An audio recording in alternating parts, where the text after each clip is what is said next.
Good morning student. Standard 11th English medium subject SPNCC part 2 chapter number 5 article of association.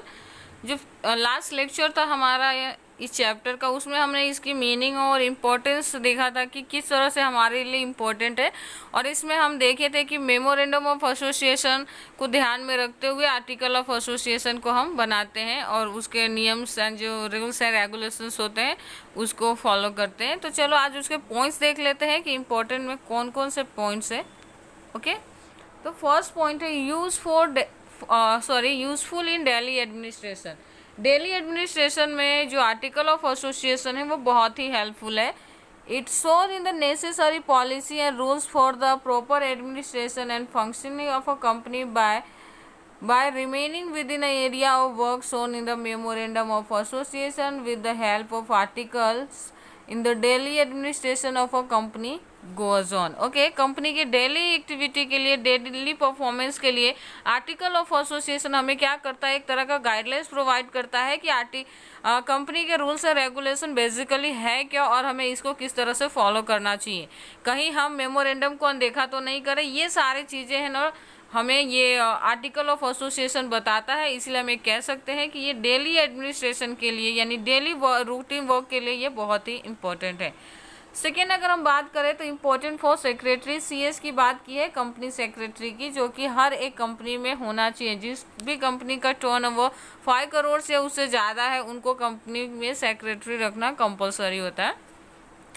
Articles of association are very important for the secretary. The definite rules prescribed in the article of association regarding the interpretation of various routine words of a company, how to distribute the share, how to call the installment of share, and how to forfeiture of transfer of share etcetera. Okay, article of association जो कि internal management के लिए बनाया जाता है, तो इसमें every points, जितने भी कंपनी से रिलेटेड पॉइंट्स होते हैं, उसके फंक्शन से रिलेटेड पॉइंट्स होते हैं, वो सब कुछ उसमें लिखा होता है।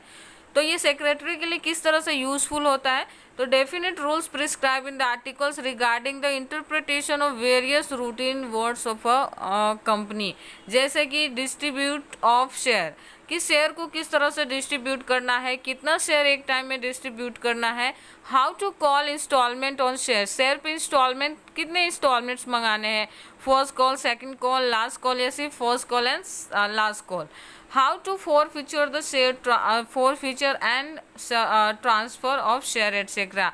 और सपोज कि कोई शेयर होल्डर जो कि कॉल मनी नहीं पे करता है, मीन्स कि इंस्टॉलमेंट के पैसे जमा नहीं कराते, तो उसको शेयर को किस तरह से जब्त करना है।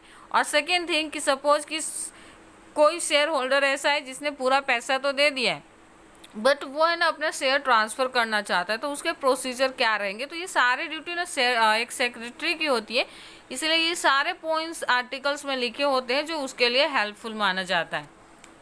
Help the secretary of office administration and functioning of a company, ये हेल्प करता है और फंक्शनिंग ऑफ अ कंपनी।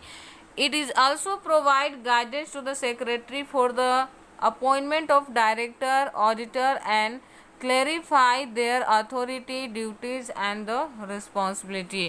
इसके साथ साथ ये सेक्रेटरी को ये भी बताता है कि guidance to the secretary for appointment of director, director को अपॉइंट करने के लिए सेक्रेटरी को गाइडलाइंस देता है, ऑडिटर अपॉइंटमेंट में हेल्प करता है, clarify there authority, duties and responsibility, साथ में ये भी बताता है कि एक डायरेक्टर की क्या अथॉरिटी है, क्या रिस्पॉन्सिबिलिटी है एंड क्या राइट्स है। ओके, थर्ड की अगर हम बात करें तो थर्ड पॉइंट आप देख रहे हो, useful for the share holder. Article of association is helpful to fulfill the object stated in the memorandum of association।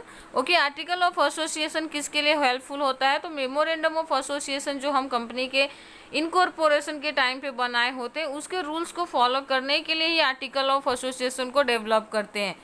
Article of association also contain clarification of rights and liability of share holder. Article of association भी ये बताता है कि share holders के क्या rights हैं and क्या responsibility बनेगी। Article of association in the supplementary document of memorandum of association.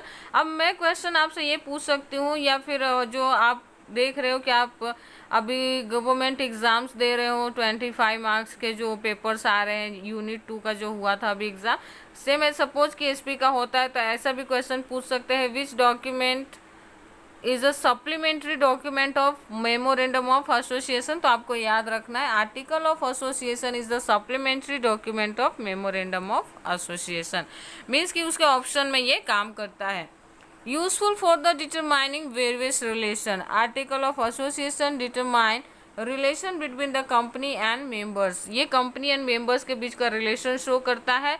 It also regulate the mutual relation two of a member of a company and internal relation of a member, ये एक mutual relation भी create करता है और members of company को touch में रखता है and internal relation of members भी डेवलप करता है। फिफ्थ की अगर हम बात करें, फिफ्थ पॉइंट है तो useful for the as certain the nature of a company, article of association is a document through the which whether the company is a public company or private company is known। Okay, आज certain कर सकते हैं उसके nature को, तो कैसे, तो article of association में क्लियरली ये लिखा होता है कि कंपनी पब्लिक है या प्राइवेट। अगर कंपनी पब्लिक है तो आपको पब्लिक कंपनी के लिए आपको याद रखना है कि उसमें एटलीस्ट कितने मेंबर्स होने चाहिए, 7। कंपनी को स्टार्ट करने के लिए मेंबर्स कितने होने चाहिए, 7। एंड अगर प्राइवेट कंपनी है, ओके, तो प्राइवेट कंपनी में हमें याद रखना है एटलीस्ट कितने मेंबर होना चाहिए, 2। तो ये दो कुछ बेसिक पॉइंट्स है जो हमें याद रखना है। तो ये हमारे 5 इंपॉर्टेंट पॉइंट्स थे आर्टिकल ऑफ एसोसिएशन के, जो यहाँ पे फिनिश होता है। Thank you.